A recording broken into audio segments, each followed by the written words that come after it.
গত প্রায় ২ মাস মাঠে থাকার পর বাংলাদেশ সেনাবাহিনীকে নির্বাহী বা এক্সিকিউটিভ ম্যাজিস্ট্রেসির ক্ষমতা দিয়ে প্রজ্ঞাপন জারি করেছে সরকার। এই ক্ষমতা বলে সেনা কর্মকর্তারা আগামী ২ মাস ফৌজদারি অপরাধের বিভিন্ন ধারা অনুযায়ী অপরাধীদের বিরুদ্ধে বিভিন্ন ব্যবস্থা নিতে এবং আইন শৃঙ্খলা রক্ষায় পদক্ষেপ নিতে পারবেন।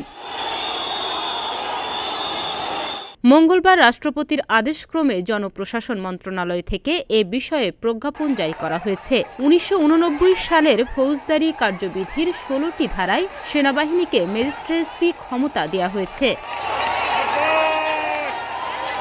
সাবেক সেনা কর্মকর্তা ও নিরাপত্তা বিশ্লেষক ইমদাদুল ইসলাম বিবিসি বাংলাকে বলেন, এই বিচারিক ক্ষমতা পাওয়ার পর এখন কোনো ধরনের ব্যবস্থা নিতে সেনাবাহিনীকে প্রশাসনের মাঠ পর্যায়ের কর্মকর্তাদের জন্য অপেক্ষা করতে হবে না। নিরাপত্তা বিশ্লেষকদের উদ্ধৃতি দিয়ে বিবিসি লিখেছে, শেখ হাসিনা সরকারের পতনের পর নতুন সরকার গঠন হলেও মাঠ পর্যায়ে এখনো শৃঙ্খলা ফেরেনি। এই সংকট কাটাতে সেনাবাহিনীর হাতে বিচারিক ক্ষমতা থাকলে মাঠের পরিস্থিতি বদলাতে পারে। এখন প্রশ্ন হচ্ছে, বিচারিক ক্ষমতায় কি কি করতে পারবেন সেনারা? ধারা ৬৪ ম্যাজিস্ট্রেসির উপস্থিতিতে অপরাধ সংগঠনকারীকে গ্রেফতার করার বা গ্রেফতারের নির্দেশ দেওয়ার বা হেফাজতে রাখার সক্ষমতা। ধারা ৬৫তে রয়েছে গ্রেপ্তার করার ক্ষমতা বা তার উপস্থিতিতে গ্রেপ্তারের নির্দেশনা দিতে পারবেন এবং গ্রেপ্তারি পরোয়ানা জারি করতে পারবেন। ধারা ৮৩ অধিক্ষেত্রের বাইরে গ্রেপ্তারি পরোয়ানা কার্যকর করতে পারবেন, অর্থাৎ বাংলাদেশের যে কোনো স্থানে গ্রেপ্তারি পরোয়ানা কার্যকর করতে পারবে সেনা কর্মকর্তারা। ধারা ৮৪ অধিক্ষেত্রের বাইরে পরোয়ানা কার্যকর করতে পুলিশকে নির্দেশ দিতে পারবেন। ধারা ৪৫ নথিপত্র ইত্যাদির জন্য ডাক ও টেলিযোগাযোগ কর্তৃপক্ষের দ্বারা অনুসন্ধান এবং আটক করার সক্ষমতা।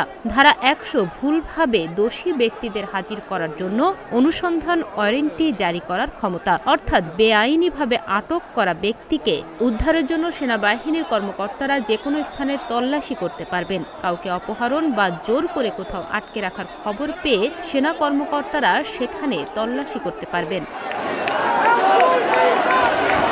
ধারা ১০৫ সরাসরি তল্লাশি করার সক্ষমতা।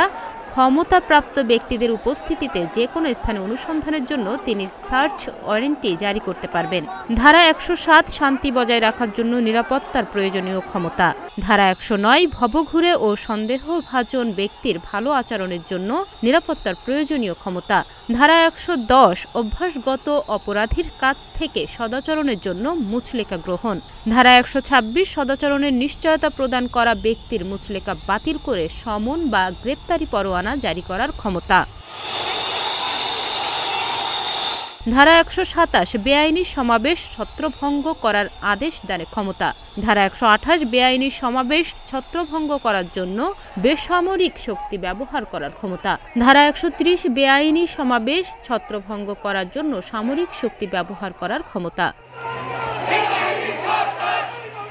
ধারা ১৩৩ স্থানীয় উপদ্রবে ক্ষেত্রবিশেষে ব্যবস্থা হিসেবে আদেশ জারি করার ক্ষমতা। ধারা ১৪২ জনসাধারণের উপদ্রবের ক্ষেত্রে অবিলম্বে ব্যবস্থা হিসেবে আদেশ জারি করার ক্ষমতা। কোটা সংস্কার আন্দোলন ঢাকাসহ সারা দেশে সংঘর্ষ ছড়িয়ে পড়লে গত ১৯ জুলাই রাতে সারা দেশে সেনাবাহিনী মোতায়েন এবং কারফিউ জারি করে সরকার।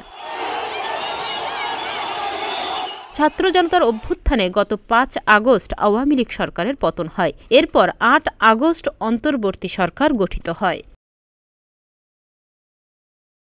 ডেস্ক রিপোর্ট, প্রতিদিনের বাংলাদেশ।